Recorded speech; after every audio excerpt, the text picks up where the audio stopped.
Hello friends and a very warm welcome to all of you all. Examination IBPS PO का 23rd और 24th का हो चुका है एंड आज यू ऑल नो कल से हम आज तक सेंटर पे भी थे और यहाँ से भी आपको सारा का सारा रिव्यू दे रहे थे कि किस तरह का एग्जामिनेशन आया है, कौन कौन से क्वेश्चन कितने कितने मार्क्स के आए हैं।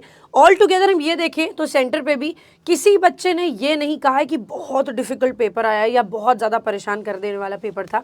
तो उसके अकॉर्डिंग इस वीडियो में हम डिस्कस करने वाले हैं क्या होंगे गुड अटेम्प्ट्स, लेकिन उससे पहले बात कर लेते हैं विदु सर और मयंक सर से। तो एक इम्पॉर्टेंट चीज़ जैसे मैम ने बताया, स्टूडेंट्स ने बोला पेपर डुएबल था, हम अगर थोड़ी प्रैक्टिस करते तो हमारे और ज़्यादा अटैम्प्ट हो सकते थे। इंग्लिश में मेजॉरिटी स्टूडेंट्स ने कहा है कि इजी है, हमने मैक्सिमम अटैम्प्ट्स इंग्लिश में ही किए हैं। बाकी क्वांट में सर क्या रहा बताइए। क्वांट की अगर बात करी जाए तो कल से भी ज़्यादा इजी पेपर आज आया। जो एवरेज स्कोर देखने को मिला बच्चों का मोर देन 18, 20, 22, 23 यहाँ तक अटेम्प्ट हुए हैं बच्चों के, यानी कि इजी टू मॉडरेट कहा जाएगा। मॉडरेट टू डिफ़िकल्ट वाले उसमें बिल्कुल भी नहीं है और मॉडरेट भी पूरा पेपर नहीं कहा जाएगा, ठीक है ना, क्योंकि क्वेश्चंस का जो लेवल है वो बहुत हार्ड नहीं आया। लैक ऑफ प्रैक्टिस यहाँ पर कही जाएगी, जिनके ज़्यादा नंबर ऑफ क्वेश्चन अटेम्प्ट नहीं हुए हैं सिर्फ स्पीड की वजह से, और कोई बात नहीं है। क्वेश्चन सारे डुएबल थे, बहुत बड़े नंबर्स में हम लोग स्टूडेंट्स से मिले सेंटर्स पे, तो सबका यही कहना था कि सर काश थोड़ी प्रैक्टिस और कर ली होती तो हमारा एग्ज़ाम और अच्छा हो सकता था, हमने मॉक अगर दे लिया होता तो हमारा एग्ज़ाम और अच्छा हो सकता था। तो उसी के आधार पर हम लोगों ने एक डेटा तैयार किया हुआ है, ठीक है। तो हम बताएंगे कि यहाँ पर कि एक्सपेक्टेड जो है सेफ अटेम्प्ट्स का कितने हो सकते हैं। तो चलिए शुरू करते हैं मैम। क्योंकि देखो एक सवाल आप लोग पूछ रहे हो एक्सपेक्टेड कट ऑफ क्या करते हो। कट ऑफ काफ़ी सारी चीज़ों पर डिपेंड करता है और काफ़ी सारी जो आपकी शिफ्ट्स हुई हैं उसमें डिफ़िकल्टी लेवल में भी वेरिएशन देखने को मिला है। तो कट ऑफ एक एग्जैक्ट नंबर देना कोई ऐसा लॉजिकल चीज़ नहीं होगी। सर ने आपको डिफ़िकल्टी लेवल ऑलरेडी बता दिया है। रीजनिंग क्वांट मॉडरेट बोलेंगे क्योंकि कुछ क्वेश्चन इजी थे, बाकी मेजॉरिटी क्वेश्चन में आपको मेहनत करनी थी। और इंग्लिश आपका इजी टू मॉडरेट था। मैम इजी टू मॉडरेट क्यों था हमारा इंग्लिश का सेक्शन? देखो पहली चीज़ है, क्वेश्चन में कुछ ऐसा नहीं देखने को मिला है जो कॉम्प्लिकेटेड हो, कुछ भी नई चीज़ देखने को नहीं मिली है। हम जो भी करते आ रहे हैं वही चीज़ें यहाँ पर देखने को मिली है, जो आपने अभी रेगुलरली प्रैक्टिस किया है वो सब भी आपको वही पेपर में देखने को मिला है। चाहे क्लोस्टर्स्ट हो चाहे फिलर हो, आपसे अगर मीनिंग भी पूछ रहे हैं तो बेनिफिट जैसे वर्ड का मीनिंग पूछ ले रहे हैं, सिनोनिम पूछ रहे हैं, सिनोनिम पूछ रहे हैं तो लेटर का सिनोनिम पूछ ले रहे हैं। तो मतलब इतने सिंपल वर्ड्स थे कि आप कॉम्प्लिकेट होने की वहाँ पर ज़रूरत भी नहीं थी, ना ही पैनिक करने की ज़रूरत थी। अगर आती हुई चीज़ें हैं तो बहुत आसानी से आप पेपर अटैम्प्ट कर सकते हो। थोड़ा बहुत अगर फंसोगे तो कहीं फिलर में फंसे होगे, अदरवाइज बहुत अच्छा पेपर था। और पैराजंबल भी एक स्टोरी लाइन बेस पर कुछ इस तरह से दिया हुआ था कि आप उसको अरेंज कर पा रहे थे। तो ये एक प्लस पॉइंट था स्टूडेंट्स के लिए कि पैराजंबल हम अटेम्प्ट करने की कोशिश करें और वो हो गया, ऐसा है ना। So that is the thing कि जो जो चीज़ें कॉम्प्लिकेट कर सकती थी उन सबकी भाषा भी बहुत ईजी थी, सेंटेंस फ्रेमिंग भी बहुत ईजी थी, इसलिए पेपर हमारा ईजी ही था। तो मैक्सिमम स्टूडेंट्स ने यही कहा है कि इंग्लिश का पेपर इजी गया है, इसलिए इसमें अटेम्प्ट्स अपने बढ़ा देने हैं, ठीक है। तो यही आपका है जो स्कोर को बढ़ाता है। हमने पहले भी ये बात बोली थी तो और वही बात हम अभी भी बोल रहे हैं, और हम ये भी कह रहे थे कि पेपर डिफिकल्ट नहीं आने वाला है भाई, हाय तौबा मत मचाओ, वही हुआ ही है ना। अब हम लोग ज़रा बात कर लेते हैं मैथ्स के बारे में एक बार मयंक सर से। Thank you ma'am. एक चीज़ यहाँ पर और एड ऑन करना चाहूँगा मैम। एक मिनट एक ऑनेस्ट चीज़ बताइए, और कई सारे बच्चों जब हमारे शॉर्ट्स रिलीज़ होंगे तो आप लोगों को पता चलेगा कि बच्चों ने सेंटर पर क्या बोला कि यूट्यूब क्लासेस का पढ़ा हुआ आता है कि नहीं आता। हाँ बिल्कुल, देखो स्पेसिफिकली मेंशन किया गया है कि जो हमने मैराथन सेशन लिए थे उसमें जितने भी क्वेश्चंस हमने कराए थे उसमें बहुत हेल्प मिली है। आपको दिखेगा अभी स्टूडेंट्स जब ये बात बोलेंगे, और खुद ही स्टूडेंट्स ये बोल रहे हैं कि शाम को 6 बजे वाला सेशन अटेम्प्ट कर लो, सुबह हमारा 9 बजे वाला और 10 बजे वाला सेशन अटेंड कर लो, आपको बहुत बेनिफिट मिलेगा, बहुत सारी चीज़ों में आपको चेंजेस देखने को मिलेंगी। सो देखो सिंपल सीधी बात है, जो बच्चा अपने लिए सीरियस है वो अपने करियर के लिए सीरियस होगा, जो करियर के लिए सीरियस है वो अपनी प्रैक्टिस के लिए सीरियस होगा। अगर हम प्रैक्टिस नहीं करते करते अपने आप को ये बोलने लग जाए कि नहीं भैया हमने किया था बट हुआ नहीं, हम तो प्रैक्टिस कर रहे थे हमसे हुआ नहीं, भाई सीधी साफ बात है, अगर आप कंसिस्टेंट हो, अगर आप पर्सिवरेंस के साथ काम कर रहे हो तो फिर कोई रोल नहीं है किसी भी चीज़ की, किसी भी चीज़ नेगेटिव चीज़ का रोल नहीं है। और अगर आप प्रोक्रास्टिनेट करते रहोगे तो उसका कोई इलाज नहीं है, ठीक है। कल कर लेंगे, परसों से शुरू करेंगे, ये होगा, ये सब का कोई इलाज नहीं है। सोमवार से शुरू करेंगे, हाँ, 1 तारीख से शुरू करेंगे, यस सर। ठीक है। अगर हम बच्चों बात करें यहाँ पर कि क्वांट का सेशन कैसा रहा।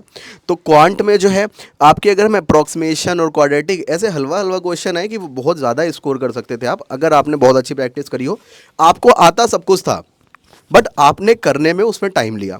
और डीआई की बात करें तो डीआई भी डूएबल थी, सारे स्टूडेंट्स यही कह रहे सर डीआई भी डूएबल थी, बस थोड़ा सा टाइम लग रहा था। दैट मीन्स थोड़ा सा लैक ऑफ प्रैक्टिस कहीं ना कहीं आप लोगों की जरूर रही है बच्चों, ठीक है। बट इसके बावजूद अगर हम बात करें ना यहाँ पर कि क्वांट में एवरेज यहाँ पर गुड अटेम्प्ट्स कितना होगा, ऑल ओवर शिफ्ट का एक एवरेज निकल कर आया है, ठीक है ना।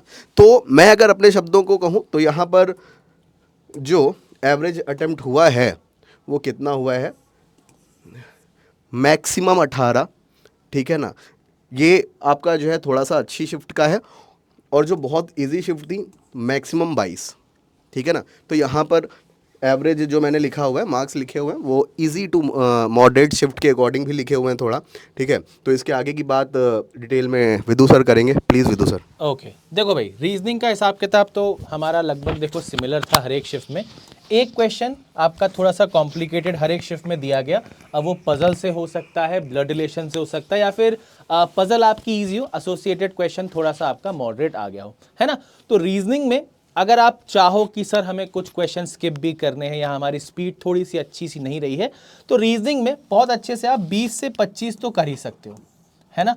कुछ स्टूडेंट 25 से ऊपर भी बना के आए हैं, बट वो ऐसे स्टूडेंट हैं जिनकी प्रैक्टिस बहुत अच्छी थी, जिन्होंने पहले क्वेश्चन से स्पीड मेंटेन करके रखी। ये चीज़ जरूर मेंशन करना कि हम लोग मैक्सिमम हाँ हाँ बिल्कुल, देखो ये एक बहुत सारे डेटा का एवरेज है, ऐसा नहीं कि 2 स्टूडेंट से बात किया इसका एवरेज बना लिया।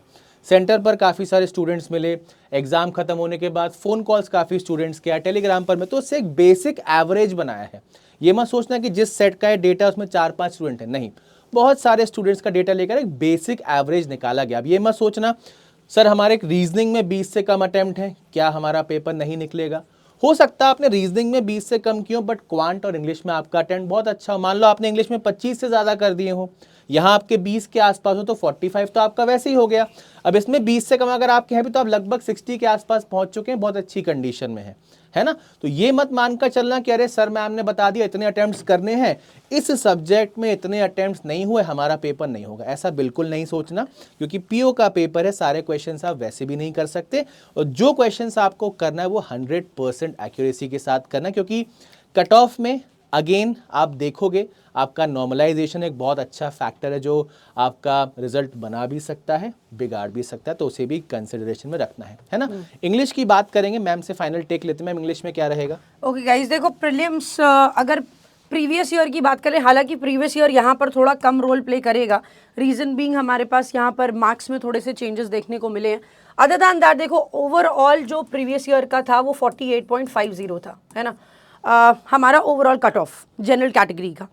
रीजनिंग में हमारा अराउंड 6.75 कुछ आया था, और क्वांटिटेटिव एप्टीट्यूड में 7 था, और 10 मार्क्स का इंग्लिश का कट ऑफ था। ये लास्ट ईयर का हम आपको बता रहे हैं, 2024 का, ठीक है। अब हालांकि क्योंकि पैटर्न में तो चेंज नहीं देखने को मिला, ना ही कुछ ऐसा क्लियरली गिवन था कि भाई क्या चीज़ें चेंज करी है या फिर कैसे इसको डिस्ट्रीब्यूशन कर रहे हैं, जो मार्क्स का इन्होंने किया है 40-30-30 करके, तो वो कैसे दिया वो इसके बारे में कुछ मेंशन नहीं था। बट हाँ, इफ़ यू सी, हाँ बस इतना क्या है कि इक्वल डिस्ट्रीब्यूशन है, तो वही हो जाएगा कि आप उसको डिवाइड कर लोगे उतने नंबर ऑफ क्वेश्चन से, तो आपको मार्क्स मिलेंगे। अदर दैन दैट देखो यहाँ पर आपको रीजनिंग का पता चल गया, यहाँ आपको क्वांट का पता चल गया। इंग्लिश सबसे ईजी लेवल की आई थी, ठीक है। कुछ बच्चे जो एक्चुअली ये सोचते हैं कि एग्जामिनेशन हमारा कैसा गया है, जिन्होंने अच्छी से प्रिपरेशन करी गई है, उन्होंने तो ये तक भी बोल दिया कि हमारा पेपर क्लर्क लेवल का था, ठीक है। तो क्लर्क लेवल का इसलिए लग रहा था क्योंकि आपने प्रिपरेशन बहुत अच्छे से कर रखी थी, आपने हाई लेवल की प्रिपरेशन कर रखी थी, इसलिए आपको पेपर ऐसा लगा है। अब मेरे हिसाब से देखो पूरे के पूरे पेपर में जो चीज़ सिर्फ एक छोटी सी चीज़ जो छोड़ने लायक होगी तो वो पैराजंबल होगी। अदर दैन दैट कुछ शिफ्ट में जहाँ सेंटेंस रीअरेंजमेंट आया है, उस शिफ्ट में तो भाई उसको भी आप आराम से कर सकते हो विदाउट फेल, है ना। So that is very very important. तो हम कहेंगे 20 से 25 नंबर का पेपर इंग्लिश का आराम से निकालने लायक था। जो 5 नंबर कहीं लैक कर रहे होंगे वो पैराजंबल में होंगे, लेकिन पैराजंबल भी ऐसा डिफिकल्ट नहीं आया है पेपर, और पैराजंबल का क्वेश्चन ऐसा था जो आसानी से किया जा सकता था। कुछ में पैराजंबल नहीं आया है, सेंटेंस रीअरेंजमेंट आया, वहाँ तो पेपर आपका भाई 28-29 भी अटैम्प्ट हुआ है, बहुत सारे बच्चों ने 30 आउट ऑफ 30 भी किया है। बट एनीवे आप लास्ट ईयर की भी कंपेयर करोगे या उससे पहले भी कंपेयर करोगे तो हाईएस्ट कट ऑफ जो आपको दिख रही है वो इंग्लिश की ही आ रही है, और यही आपको मार्क्स को स्कोर करवाता है। तो आप थोड़ी सी अगर मेहनत कर लोगे सो डेफिनेटली ये आपको हेल्प करेगा ही करेगा। चलिए, तो ये बात तो हमने कर ली। हाँ, अगर इसका देखो कैलकुलेशन भी आप देखोगे तो लोअर लिमिट आपकी 48 आ रही है, अपर लिमिट आपकी 72 आ रही है ना। उसके इन बिटवीन अगर आप जाओगे तो 60-65 के आसपास आपका काम हो जाना चाहिए। लेकिन एक इंपॉर्टेंट चीज़ याद रखना, अभी कुछ देर बाद आपको काफ़ी सारे वीडियोस दिखेंगे जहाँ पे आपको एक्सपेक्टेड कट ऑफ बता दिया जाएगा, कुछ लोग सेक्शनल कट ऑफ भी बता देंगे। तो इस चक्कर में बिल्कुल मत पड़ना, क्योंकि इससे पता है क्या होगा, आप थोड़ा डिमोटिवेट हो जाओगे। अगर मान लो किसी ने बोल दिया एक्सपेक्टेड कट ऑफ जा रहा है 52, आपके अटेम्प्ट 50 हैं, आपकी शिफ्ट डिफिकल्ट है। हाँ, आपकी शिफ्ट डिफिकल्ट है, आपको ऑब्वियस सी बात है नॉर्मलाइजेशन का बेनिफिट मिलने वाला है, बट आप इनिशियल स्टेज पे ही डीमोरलाइज हो जाओगे, मेंस के लिए पढ़ोगे ही नहीं, है ना। तो देखो, अगर आपके बहुत खराब अटेम्प्ट नहीं है कि भैया 30-35 अटेम्प्ट हो पाए टोटल, तब तक आपके लिए होप है। 40, 45, 48, 50 ठीक ठाक है। तो आपको करना क्या है भाई, मेंस के लिए आई एम प्रिटी श्योर आप लोग पढ़ते हुए आ रहे होगे, वो आपको कंटिन्यू रखना है, क्योंकि अल्टीमेट सी बात है, देखो कोई भी एग्जाम बिना मेंस की पढ़ाई के क्लियर नहीं होगा, है ना। तो मेंस के लिए आप पढ़ाई करते रहिए। करंट अफेयर्स की क्लासेस आपकी रेगुलर चलती हैं, मेंस के बैचेस भी हमारे चल रहे हैं, आप उसमें पढ़ते रहिए। और अगर कोई ऐसा स्टूडेंट है जिसके मन में अंदर से ख्याल आ चुका है कि नहीं यार, बहुत अच्छा हम IBPS PO प्रीलिम्स नहीं कर पाए, जैसे कल 2 स्टूडेंट से सेंटर पे बात हुई थी कि सर पेपर देकर मज़ा नहीं आया, जितना हम सोच रहे थे उतना नहीं कर पाए।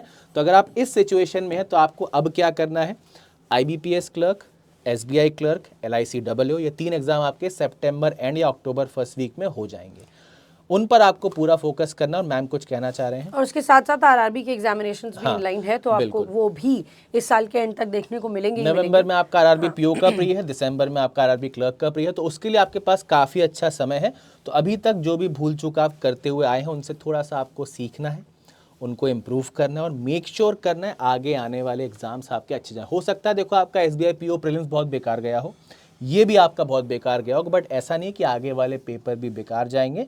बस जो गलतियां करते हुए आ रहे उन्हें अब नहीं करना है। नई गलतियां भले ही कर लो बट पुरानी गलतियां आप रिपीट मत करो, और डेफिनेटली आपका एग्जाम क्लियर हो जाएगा। Alright, start preparing yourself for your mains examination. आप कॉन्फिडेंट हैं तो आप तुरंत प्रिपरेशन शुरू कर दीजिए। सेफ अटेम्प्ट के अराउंड आपका अगर चल रहा है तो आप आराम से प्रिपरेशन शुरू करें। प्रिपरेशन कहाँ से शुरू करना है ये भी दूसरा आपको जरूर बताएंगे। ओके जी, जैसे कि 3 एग्जाम आपके लाइंड अप हैं, तो जितने भी बैंकिंग एंड इंश्योरेंस के एग्जाम हैं उन सभी की तैयारी आप बैंक महापैक के अंदर कर सकते हैं। यहाँ पर काफ़ी अच्छे अच्छे courses, study material, test series, complete चीज़ें आपको मिल जाती हैं। कहीं भी भटकने की आवश्यकता नहीं, बस एक बार एनरोल करके क्लासेस को फॉलो करना है और बिल्कुल भी मेहनत से जी नहीं चुराना है। अगर हम करंट बैचेस की बात करें तो आपका एक एम 4.0 बैच चल रहा है जो कि 2026 में जो स्टूडेंट एग्जाम देंगे उनके लिए रेलेवेंट है। SBI क्लर्क के हमारे 2 बैचेस प्लेटफॉर्म पर लाइव हैं, IBPS क्लर्क का एक बैच और LIC WO का बैच भी हमारा एक स्टार्ट होने वाला है। तो बस बढ़िया तरीके से तैयारी करनी है यार, है ना। प्रैक्टिस अगर आप करना चाहते हैं द्रोणा बुक सेट को ऑर्डर कर लीजिए, और अगर आप प्रीवियस ईयर पेपर चाहते हैं तो IBPS क्लर्क और SBI क्लर्क के प्रीवियस ईयर पेपर की बुक भी हमारे प्लेटफॉर्म पर अवेलेबल है। तो बस what are you waiting for, exam dates आपको पता है, पढ़ना क्या है ये आपको पता है, पढ़ना कैसे है ये आपको पता है, बस सारी की सारी चीज़ों को प्रॉपरली फॉलो करना है और इस बार बैंकिंग या इंश्योरेंस किसी भी सेक्टर में एक जॉब पक्की करनी है। कोई और सवाल आपके मन में हो, कोई डाउट आपके मन में हो तो आप कमेंट सेक्शन में ज़रूर पूछेगा, आपके सवालों के जवाब ज़रूर मिलेंगे। तब तक के लिए मैम कुछ कहना चाहेंगे एंड में आप? नहीं, I would just say all the very best for your future endeavours, and जो अच्छे से प्रिपरेशन कर चुके हो उसको आगे कंटिन्यू करो और बेहतर से बेहतरीन बनते रहो। Okay, Mayank sir. Thank you बच्चों, और आप सभी को वेरी वेरी बेस्ट विशेस आने वाले अपकमिंग एग्ज़ाम्स के लिए। चाहे आप जो कर रहे हो ना, अपना बेस्ट देना है आपको, और अगले साल हमें ना किसी जगह पर सेलेक्ट होकर नौकरी लेनी है, और नौकरी के पीछे की सारी चीज़ें भी समझनी है कि जब आप नौकरी पालोगे तो आपकी ज़िंदगी में क्या क्या बदलाव होने वाले हैं। अगर इन चीज़ों को लेकर आप सोचोगे तो आप हमेशा मोटिवेट रहोगे, ठीक है ना। चाहे वो अपने मम्मी पापा की खुशी हो, या फिर लोगों के ताने हो, या फिर खुद की सेल्फ इंस्पिरेशन हो, ठीक है। तो इन्हीं शब्दों के साथ आज का सेशन एंड करना चाहेंगे। Till then bye bye, take care, thank you so much, Jai Hind.